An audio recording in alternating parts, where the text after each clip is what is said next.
Hi friends, welcome back to the class. दोस्तों, आज के इस क्लास में हम लोग मोडाल वर्ब के ऊपर में डिस्कस करने वाले हैं और पढ़ने वाले हैं। दोस्तों, अगर आप पहली बार इस चैनल को देख रहे हैं दोस्तों, तो मैं रिक्वेस्ट करूंगा कि आप इसे सब्सक्राइब करके बेल आइकन को दबा दीजिए और वीडियो के अंत तक जरूर बने रहिएगा, क्योंकि आज का यह क्लास जो है कि बहुत ही इम्पोर्टेंट होने वाला है, कुछ खास होने वाला है। क्योंकि मोडाल वर्ब जो होता है, काफ़ी लोग मोडाल के बारे में नहीं जानते हैं या मोडाल वर्ब को लेकर के काफ़ी कन्फ्यूजन में रहते हैं कि कौन कौन से मोडाल वर्ब होते हैं, ये कैसा होता है, इसका यूज कहाँ होता है और कैसे होता है। दोस्तों, मैं बता देना चाहता हूँ, यह जितना ही इम्पोर्टेंट है उतना ही इसे सीखना जरूरी है। This is very very important part of the English translation. Modal verb के बारे में अगर आपको जानकारी नहीं है तो यूँ समझ लीजिए आप बहुत कुछ नहीं जानते हैं। आप इसी से अंदाज़ा लगा लीजिए यह कितना इम्पोर्टेंस है इंग्लिश ग्रामर के अंदर, आपके इंग्लिश लैंग्वेज के अंदर में। मोडाल वर्ब, समझे? मोडाल MODAL मोडाल, एक होता है मॉडल MODEL मॉडल, जो कि आपको फिल्मों में नज़र आती है। लेकिन यहाँ पर हम लोग मोडाल के बारे में बात करें, जो कि आपके इंग्लिश ग्रामर का पार्ट है, हिस्सा है और काफ़ी इम्पोर्टेंट पार्ट है। ओके, मोडाल वर्ब को दोस्तों हेल्पिंग वर्ब भी कहा जाता है, ऑक्सिलियरी वर्ब भी कहा जाता है। दोस्तों, हेल्पिंग वर्ब के नाम से आपको समझ में आ रहा होगा, यह वर्ब जो है किसी न किसी की मदद करता होगा, इसीलिए इसका नाम जो है कि हेल्पिंग वर्ब रखा गया। तो दोस्तों, इसका जवाब है हाँ, यह मदद करता है। जब भी कोई सेंटेंस में, जब भी किसी सेंटेंस में आपका मोडाल वर्ब आता है, तो यह आपके सेंटेंस को, मीनिंग को क्लियर करता है और पावरफुल बनाता है, मीनिंगफुल बनाता है।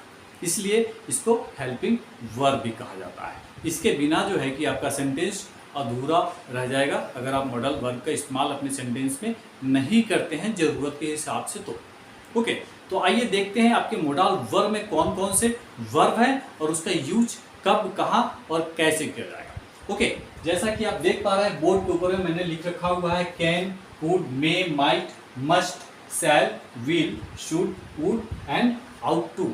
ये 10 मोडाल वर्ब जो बोर्ड के ऊपर में लिखा हुआ है, ये सारे के सारे आपके मोडाल वर्ब है। क्या है? मोडाल वर्ब, जिसको जस्ट अभी थोड़ी देर पहले मैंने कहा था, इनको हेल्पिंग वर्ब भी कहा जाता है। हेल्पिंग वर्ब,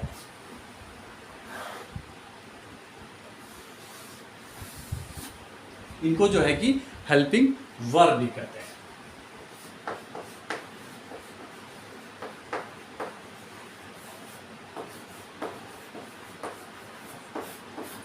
इनको हेल्पिंग वर्ब भी कहा जाता है। दोस्तों, यह मोडाल वर्ब जो है आपके सेंटेंस में आकर के आपके मेन वर्ब की मदद करता है और आपके सेंटेंस को मीनिंगफुल बनाने में काफ़ी मदद करता है। Okay, so it is going to call as a helping verb. Okay, तो दोस्तों आपने देखा कि 10 कौन कौन से हैं। Number 1 can, number 2 could, third है आपका मे, ओके, फोर्थ है आपका might, must, shall, will, then should, then would और सबसे लास्ट में है आपका आउट टू।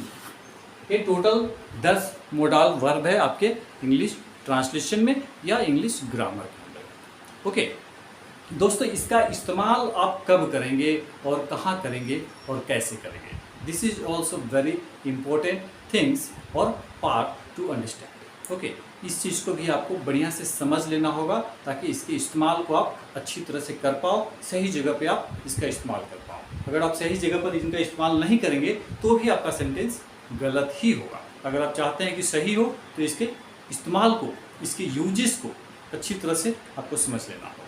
तो आइए देखते हैं एक एक करके इसका इस्तेमाल कब, कहाँ और सही तरीके से आप कैसे करेंगे। ओके, एक बेसिक चीज़ आप ध्यान में रखिएगा, जैसा कि यहाँ पे लिखा हुआ है, एबिलिटी मतलब योग्यता, पॉसिबिलिटी मतलब संभावना, एडवाइस मतलब सलाह, ऑब्लाइजेशन मतलब दायित्व, परमिशन मतलब अनुमति देना। ये 5 पॉइंट जो है आपको याद रखना होगा अगर आप मॉडल वर्ब के यूजेस को आसान तरीके से समझना चाहते हैं। Number 1 ability, number 2 possibility, advice, obligation and permission. ये पांचों को अच्छी तरह से आप दिमाग में नोट कर लीजिए और उसके बाद हम एक एक करके आगे बढ़ते हैं। फिर देखिएगा कि यह क्लास जो है कि कितना आसान हो जाता है और कितनी आसानी से आप एक एक मॉडल वर्ब के यूज को यूं चुटकी में समझ सकते हैं। ओके दोस्तों, सबसे पहले हमने लिया हुआ है कैन को, CAN, कैन। कैन का जो है कि हिंदी मतलब होता है सकना। क्या होता है? सकना।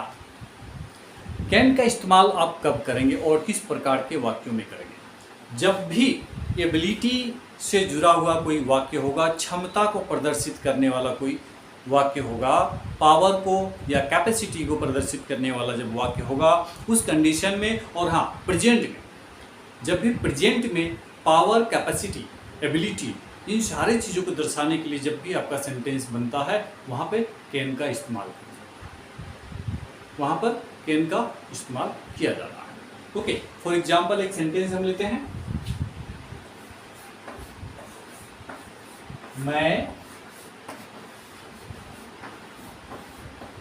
स्कूल जा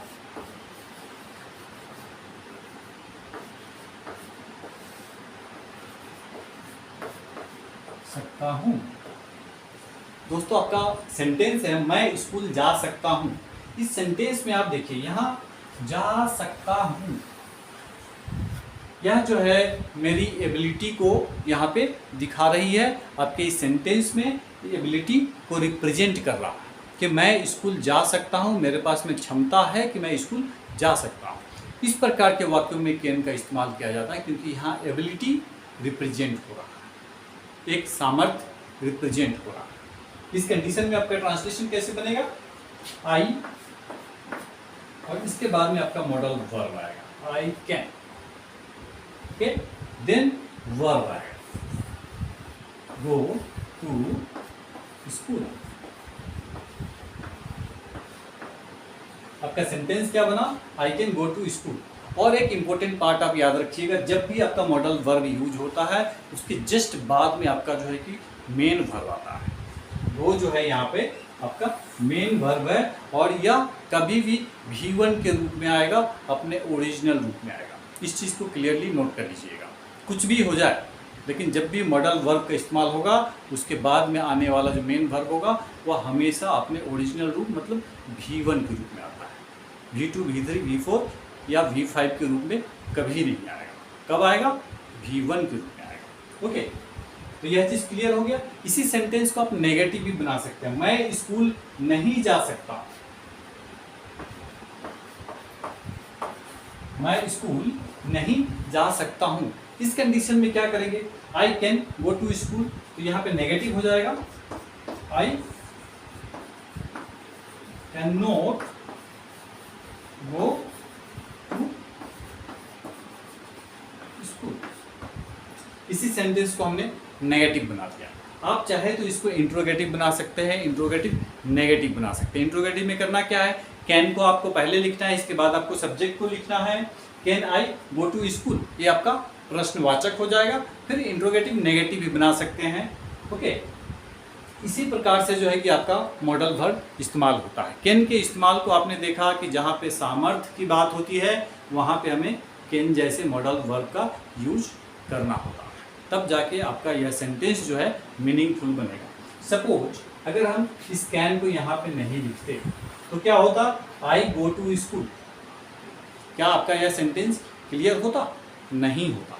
यहाँ पे हो क्या रहा है? मैं स्कूल जा सकता हूँ। मेरे अंदर में एक भावना है, मेरे अंदर में क्या है? एक भावना है। उस भावना को जो है मैं व्यक्त करना चाहता हूँ और इसे व्यक्त करने के लिए आपको जो है अंदर छिपी हुई भावना को आप इसे मन की बात समझ लीजिए। आपके मन के अंदर जो छिपी हुई बात है, भावना है, उसको सही तरीके से रिप्रेजेंट करने के लिए मॉडल वर्ब की ज़रूरत पड़ती है। इस चीज़ को नोट करके रखिएगा। यह कतई भी जो है कि गलत साबित नहीं होगा। हम क्लास को आगे बढ़ाते हैं, आप इस बात को मिलाते चलिएगा कि यह कितना सत्य है। ओके, मॉडल वर्ब जो है कि आपकी मन की बातों को बाहर लाने में 100% हेल्प करता है और मीनिंगफुल सेंटेंस को डिलीवर करता है। ओके, आपका अगला सेंटेंस है वे दौड़ सकते हैं। यहाँ भी आप देख रहे हैं कि यहाँ सकते हैं, मतलब हमें कैन जैसे मॉडल वर्ब का इस्तेमाल करना होगा। दे कैन रन, आपका सेंटेंस क्या बन गया? दे कैन रन, वे दौड़ सकते हैं। यहाँ पर भी आप देख पा रहे हैं कि एबिलिटी को रिप्रेजेंट कर रहा है, उनके पास में दौड़ने की क्षमता है, सामर्थ्य है। ओके, और वे दौड़ सकते हैं। हमारे मन में यह बात थी कि मैं ये बताऊं कि वे दौड़ सकते हैं, they have ability to run. Okay, तो यहाँ पे कैन जैसे मॉडल वर्ब का हमने यूज किया और सही सही अपने सेंटेंस को मीनिंगफुल बना करके डिलीवर किया। सेंटेंस क्या बना? They can run. इसको हम नेगेटिव बना सकते हैं, क्या बनेगा? They can not run, they can not run, वे नहीं दौड़ सकते हैं, वे नहीं दौड़ सकते हैं। इस सेंटेंस में आप देख पा रहे हैं दोस्तों, जब भी हमारा वर्ब आ रहा है, वर्ब का जो है कि फर्स्ट फॉर्म आ रहा है।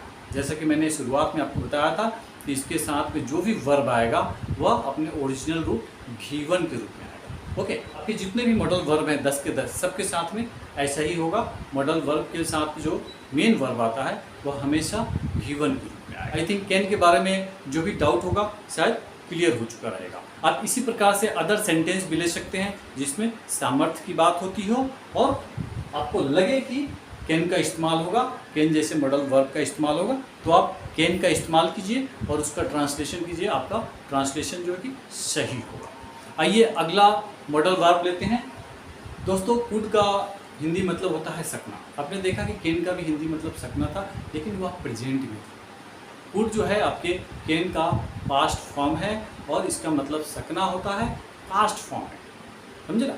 जब भी यहाँ पे पावर, एबिलिटी और कैपेसिटी की रिप्रेजेंट करने की बात होगी, वहाँ पर आपका कुड का इस्तेमाल होगा। किस फॉर्म में? पास्ट फॉर्म में।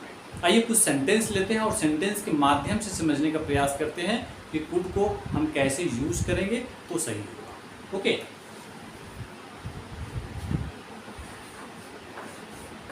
वे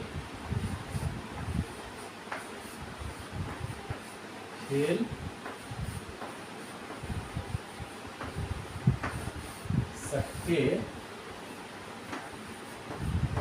थे।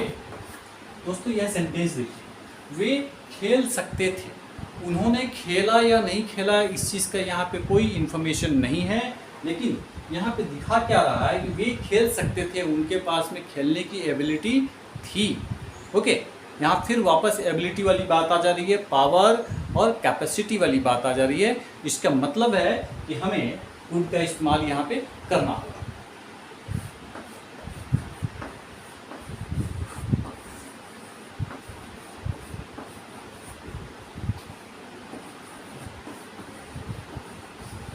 आपका सेंटेंस क्या बना? दे कुड प्ले, वे खेल सकते थे, उनके पास में खेलने की क्षमता थी, पावर थी, कैपेसिटी थी, एबिलिटी थी। आपने देखा यहाँ पर भी हमने जो है कि इस एबिलिटी को यूज किया हुआ है। यह जो 5 पॉइंट जो हमने लिखा है आप इसे नोट कर लीजिएगा। This 5 points are very very important. तो वे खेल सकते थे का ट्रांसलेशन आपने देखा, दे कुड प्ले। इसी सेंटेंस को आप नेगेटिव भी बना सकते हैं, वे नहीं खेल सकते थे। अब देखिए इसी सेंटेंस को हमने नेगेटिव बनाया है, इस कंडीशन में क्या बन जाएगा? दे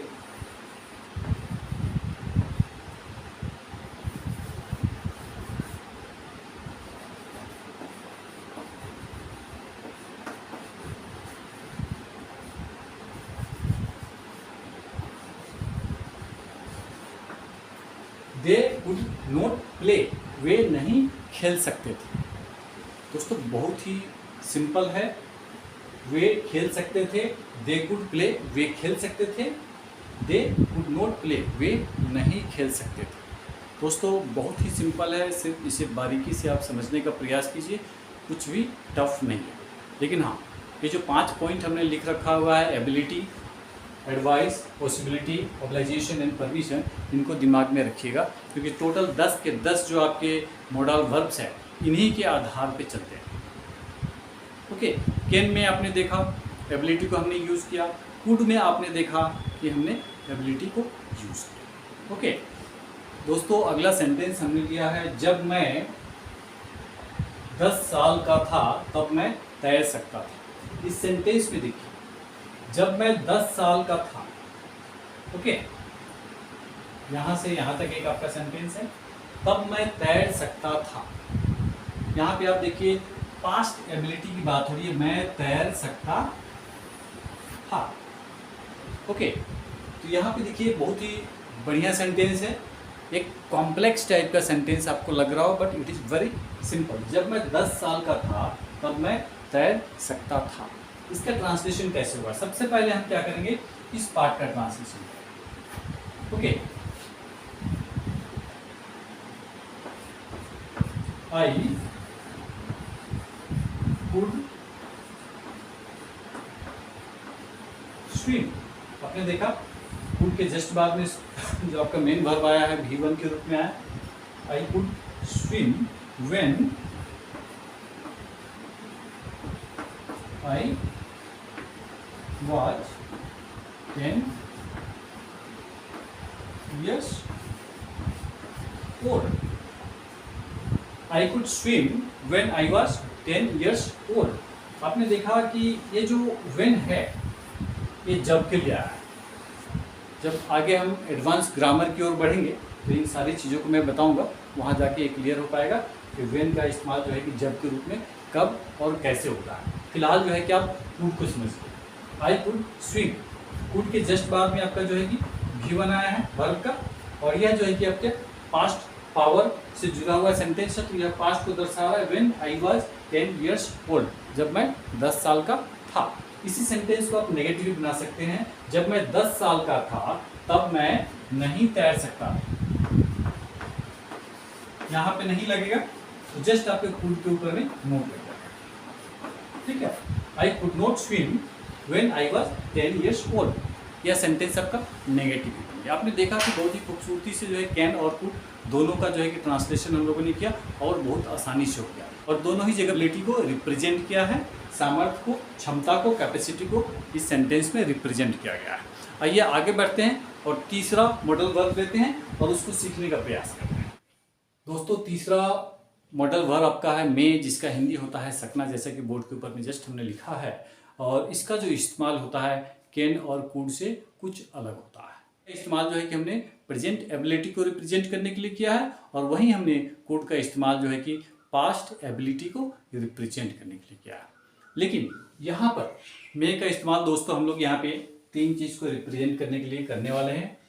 एक तो आपका पॉसिबिलिटी एंड परमिशन। परमिशन में दोनों होगा, परमिशन मांगने के लिए या परमिशन देने के लिए।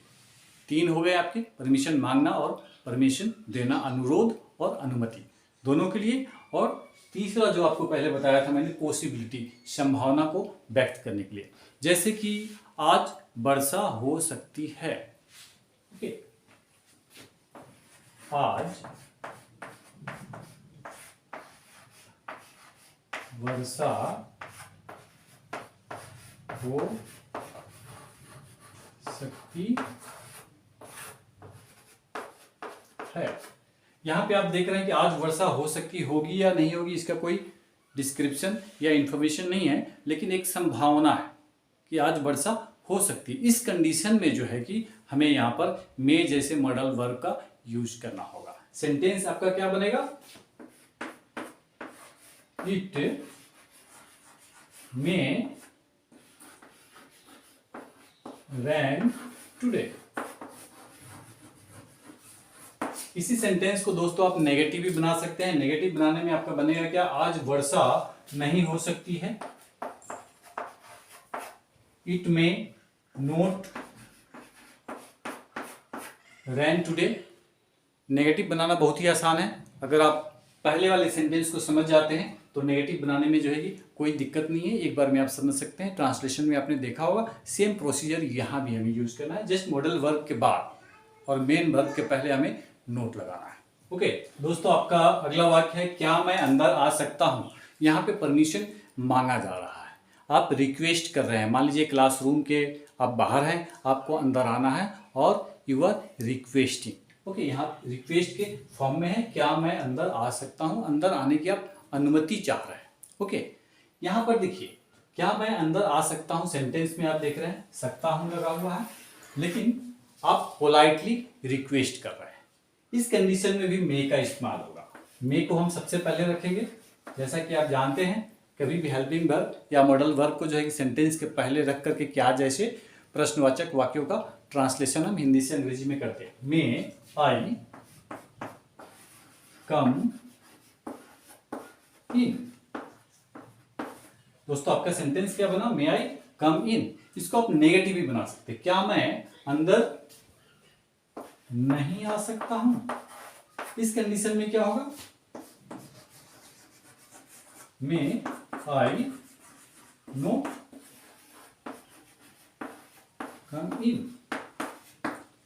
आप देख रहे हैं बहुत ही आसान है, कोई टफ नहीं है। एक बार इसके बेसिक कॉन्सेप्ट को अगर आप समझ लेते हैं तो बहुत ही आसानी से चुटकी में जो है कि ऐसे वाक्यों का आप हिंदी से अंग्रेजी में ट्रांसलेट कर सकते हैं, ट्रांसलेशन बना सकते हैं।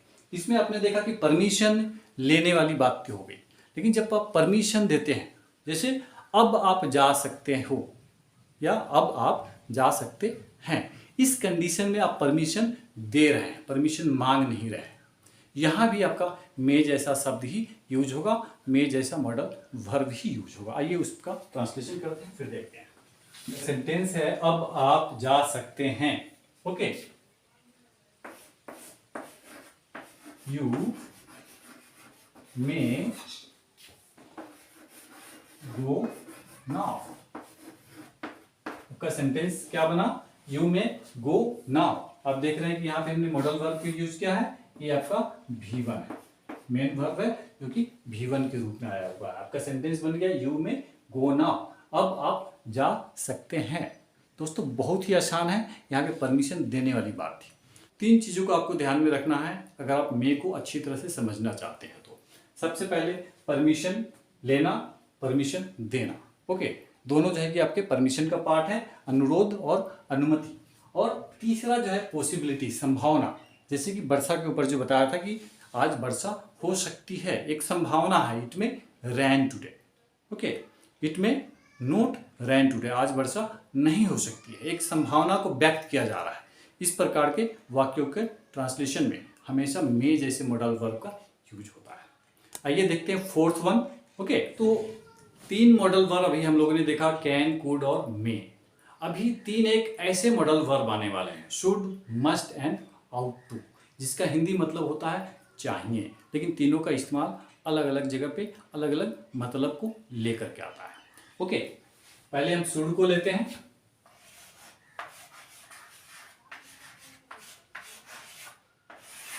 काफी लोग इसको शुड पढ़ते हैं, आप ऐसा गलती नहीं कीजिएगा। इसको शुड पढ़ा जाता है, जिसका हिंदी मतलब होता है चाहिए।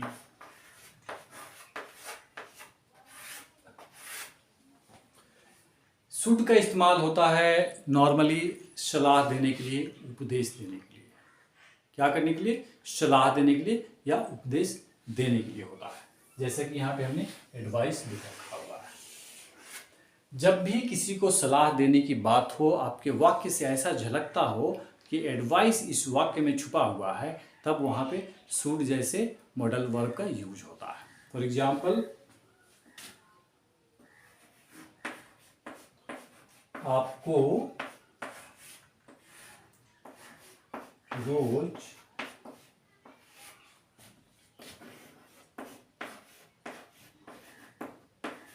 दौड़ना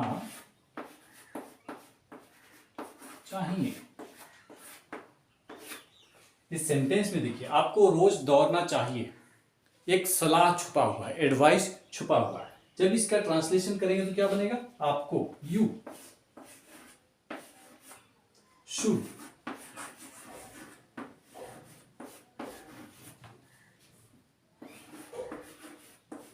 रन, रोज की बात है, एवरीडे। आपका ट्रांसलेशन क्या बना? यू शुड रन एवरीडे, आपको रोज दौड़ना चाहिए। इसका आप नेगेटिव बना सकते हैं, आपको रोज नहीं दौड़ना चाहिए। इस कंडीशन में क्या होगा? You should note run everyday. यहाँ पे सलाह छुपा हुआ है, एडवाइस छुपा हुआ है दोस्तों, इसलिए जो है कि यहाँ पे शुड का हमने इस्तेमाल किया है। हाँ, एक हल्का फुल्का सलाह होता है जिसमें शुड का इस्तेमाल होता है। इसी सेंटेंस में आप मस्ट को भी समझ सकते हैं।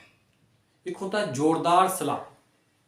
जब जोरदार सलाह की बात होती है, जब भी एक पावरफुल सलाह या जोरदार सलाह की बात होती है, तो शुड की जगह पे हम मस्ट का इस्तेमाल करते हैं। जैसे इसी सेंटेंस को लीजिए, आपको रोज अवश्य, आपको रोज अवश्य दौड़ना चाहिए। इस कंडीशन में क्या होगा, शुड नहीं लग करके मस्ट का इस्तेमाल होगा, क्योंकि वहां पे एक पावरफुल सलाह है। शुड में क्या था, एक हल्का फुल्का सलाह था। लेकिन जब आप मस्ट का बात करते हैं, मस्ट जैसे मॉडल वर्ब का इस्तेमाल की चर्चा होती है, तो वहां पे अवश्य दौड़ना चाहिए, जरूर दौड़ना चाहिए। तब जाकर के हम क्या करते हैं, मस्ट जैसे मॉडल वर्ब का यूज करते हैं।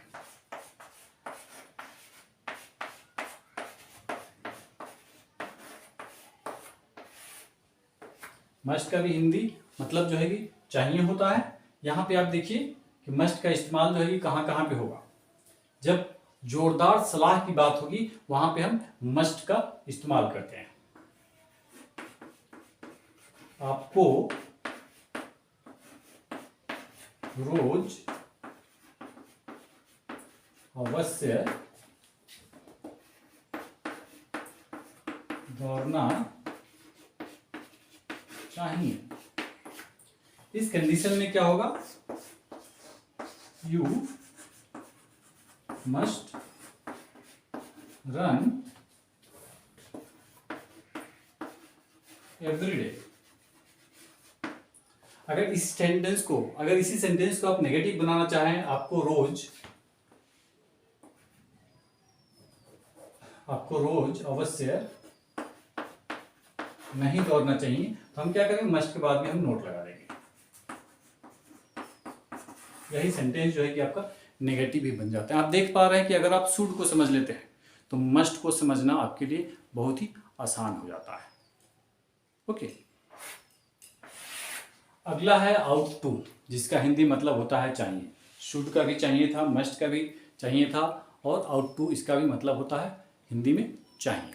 इसका इस्तेमाल कब होता है, यहाँ पे आप देख पा रहे हैं ऑब्लाइगेशन लिखा हुआ है। एक दायित्व का जब बोध होता है, ठीक है, दायित्व या सामाजिक बाध्यता वाली जब बात होती है, उस जगह पे हम आउट टू जैसे मॉडल वर्ब का इस्तेमाल करते हैं। क्या करते हैं, उस जगह पे हम आउट टू जैसे मॉडल वर्ब का इस्तेमाल करते हैं। आइए कुछ सेंटेंस लेते हैं और समझने का प्रयास करते हैं।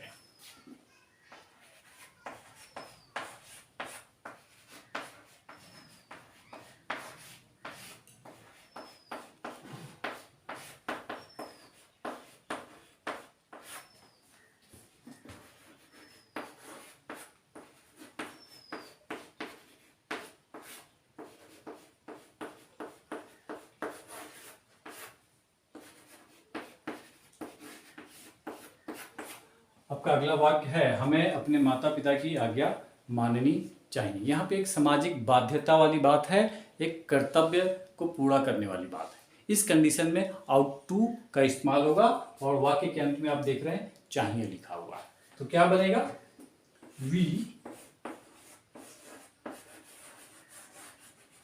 आउट टू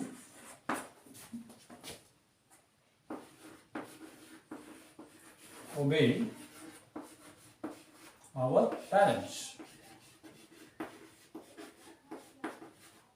आपका सेंटेंस क्या बना, we ought to obey our parents, हमें अपने माता पिता की आज्ञा माननी चाहिए।